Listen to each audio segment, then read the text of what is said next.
My name is Kirsten, and this is my experience volunteering abroad in Ghana.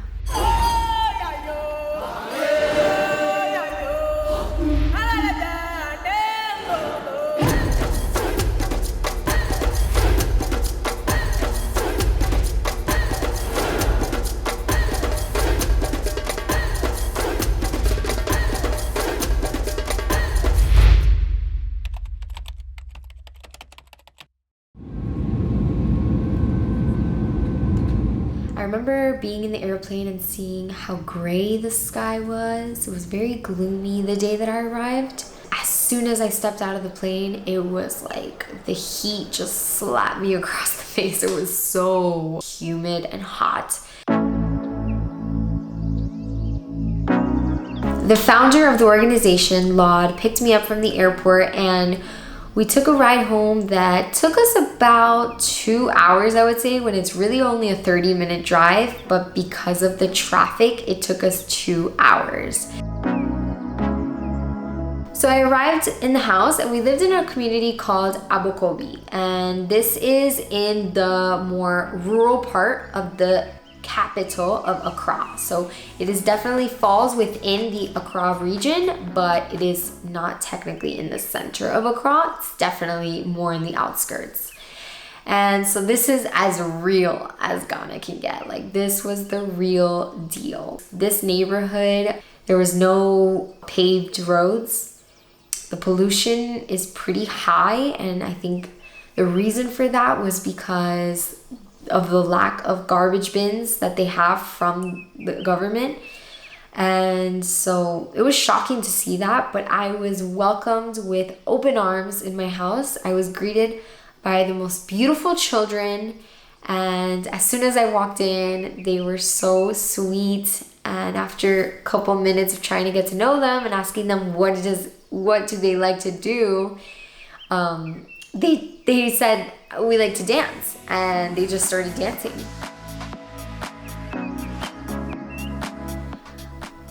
So it was me and one other volunteer, and the other volunteer that I was able to share this experience with, her name is Andrea, and Andrea is from Germany. She is 63 years old, and she was such a special human being. I am so happy that I got to experience this, especially with her. She is as real and raw as it gets. Like, no filter at all. I loved it.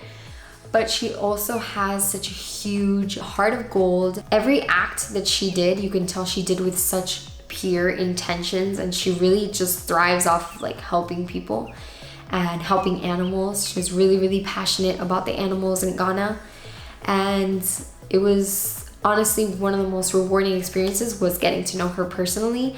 She had already been there for 2 months before I arrived, which is just mind-boggling because it's not easy to leave your comfort zone and your country where you know everyone, you know everything, to just throw yourself into a completely unknown place and dedicate your time towards helping. So I really just commend her for doing that, especially being 63 years old. I mean, that is just so inspiring. I hope that at 63 I can continue to do this kind of work, because it's truly like the meaning of life, you know, is to give back and to do whatever you can to help others. She was so nice, and she briefed me on what to expect, which was really, really helpful because I had no idea what I was getting myself into. I, barely asked any questions prior to the trip. I kind of just wanted to throw myself in it and just let the experience take over. I didn't want to think too much about it, and I didn't want to have a single expectation, and that's what I did. So having Andrea there to give me like a heads up about certain things and how everything works was really, really helpful and helped me adjust even further. So something I remember that she first told me was like, by the way, they're gonna call you Obroni. And I was like, what's that? And she's like, it means white person. And I just started laughing. So it's just like a Ghanaian thing. Like, they just call you Obroni. If you're white, or actually if you're not black, because you can be any shade, if you're not, their shade, they will call you Obroni. And it's a term of endearment, and I think it also means foreigner too, in a way. I'm not sure. Thanks to her heads up, you know, every time somebody said Obroni, I would turn my head like, yes, how can I help you? So we lived in the founder's house, and he lived with all of these kids, and 2 of them are his nieces and nephews, and then the other kids are just coming from like broken families, and they're part of the program. And he basically took them under his wing to help them. For me, that was one of the best parts, was getting to stay in the house and being with the kids 24/7 because I live with them. That was the best part because I went to help them. So the fact that I got to live with them made it even more memorable for me. So I was able to go volunteer for 1 month. I found this specific organization on givingway.com, which is a website that is dedicated towards showing different organizations and the projects that they're accepting volunteers for. So one day I was browsing through the website. I was determined to make this happen because it was very high on my bucket list of things to do. I've always wanted to volunteer because I just wanted to get a different perspective on life and also lend a helping hand to those in need. Especially children, I feel like they're the most fragile in our society and the most precious gift that we have in order to ensure a better future. So I was very adamant about the fact that I wanted to do this volunteer trip and I wanted to do it by myself. I found the organization. The organization's name is TANF Ghana. And TANF Ghana is actually a nonprofit organization that was founded by a local Ghanaian. And just the fact that he was a local Ghanaian was something that definitely attracted me towards this particular organization because I felt like it had so much more meaning to it, knowing that a local person, someone who had personally experienced the hardships that you face being raised in a community like Ghana. And here he is giving back to his own community. So that in and of itself is just something that is so powerful and should definitely be applauded. And I'm very happy that I got to volunteer with this particular organization. So this is where I am staying in one of the houses in these complexes. And then this is the route that I take every morning to go to school.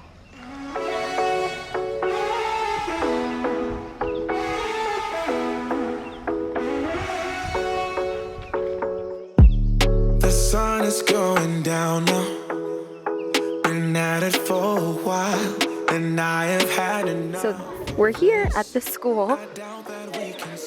These are some of the younger classes. For so long, and I just can't ignore that it won't ever be the same. No, we will never be that good again. Don't drag it out. It is 8 o'clock in the morning, which is the time I usually check in. But the children start around, I would say 6 or 7. And this is the other side of the school where the kids are a bit older. And we're here.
Began my official volunteering experience. So I was able to go to the school and be introduced to all the teachers and staff and be assigned my role, which was to be a English teacher. So originally I was going to be a teaching assistant, but since I have a bachelor's in journalism and communications, I have a strong background with writing and English, so I was able to teach the classes by myself, the English classes only.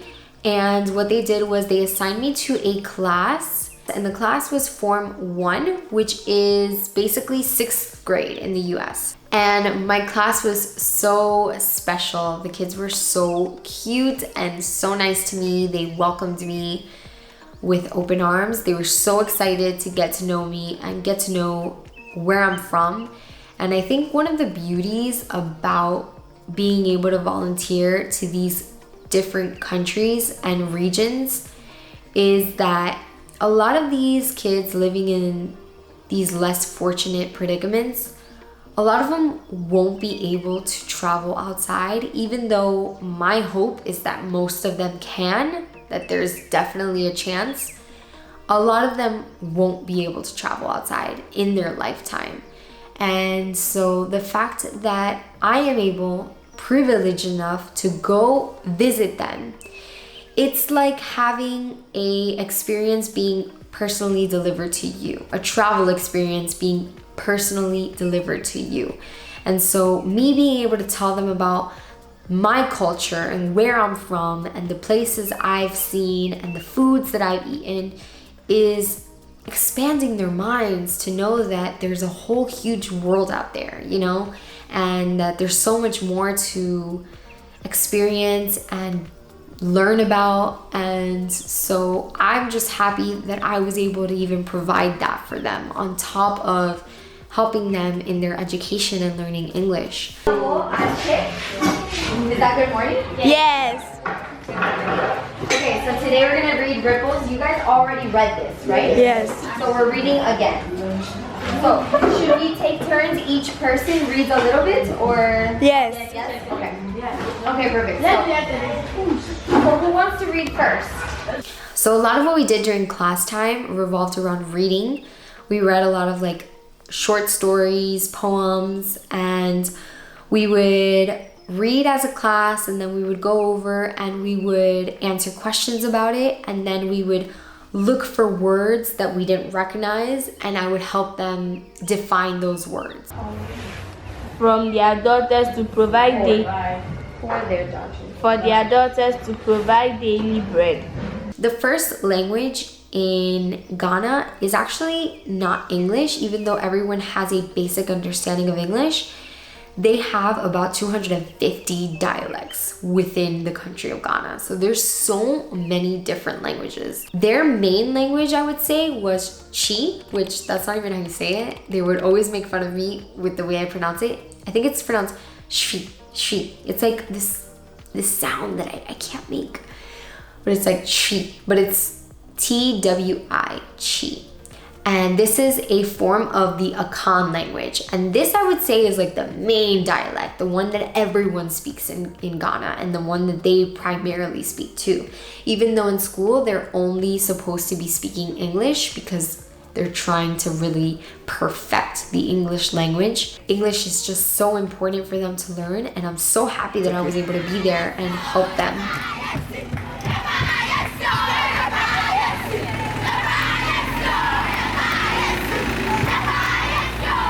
The school I volunteered with is called FIDIF School Complex. And lucky for me, this school was literally 3 minutes walking distance from where I was staying. And this school is a private school in Ghana, and it holds about 100 to 200 students. It's a pretty big school, I would say, in comparison to other smaller schools I saw during my trip. So it was definitely shocking to see the structure of the school. I had personally never seen a school like this before. The walls were not painted, there were no doors, there's no AC. The chickens were just like coming in and out of the classrooms during class. It was incredible. And so it was really, really shocking to see the school, but it was really nice. I loved it. And Then they also had a little makeshift computer lab, which they're starting to build.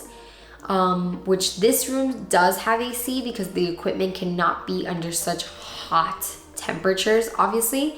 So they did manage to put an AC in this room.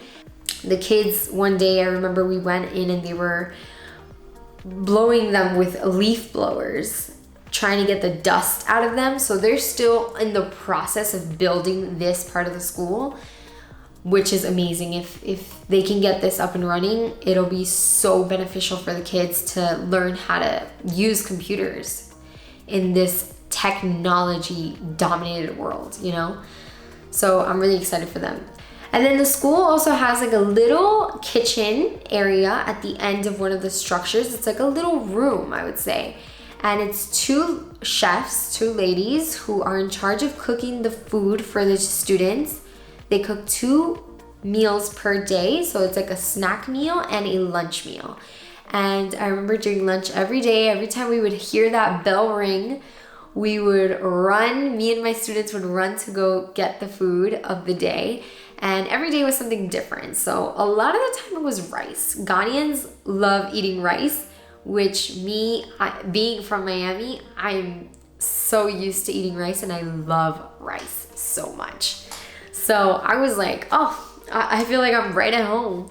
One of my favorite parts about the trip was also being able to eat with your hands. For me, as a foodie, I loved this feeling of eating with my hands. It just felt so primal and, I don't know, natural, and feeling the different textures of the food. It was really fun for me. I really enjoyed it. The kids would always laugh at me because they would see me in the corner eating with my hands with so much joy on my face.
So this is my class. This is Form 1. So come say hi. Say hi. Hi. Okay, so we're gonna introduce ourselves. Everybody, I want you guys to say your name and your age, but one by one, okay? First person. My name is Osimidienipa. I am 14 years old. Thank you.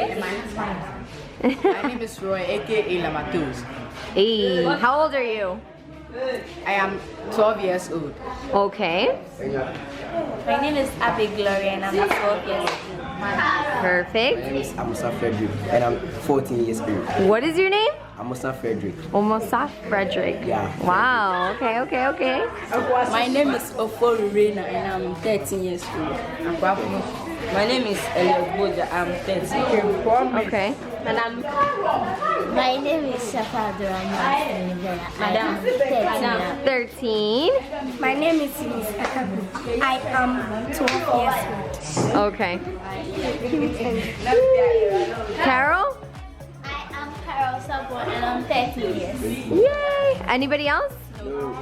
He's like me. You're not in this class. Please put a camera on. Okay. Finish up. What? Finish up. Evans, did you say? Okay. My name is Evans and I'm 13 years old. Okay.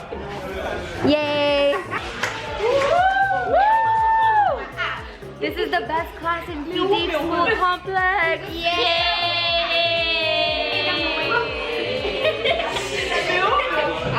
Okay, say bye. We have to go back to studying now. Okay, bye.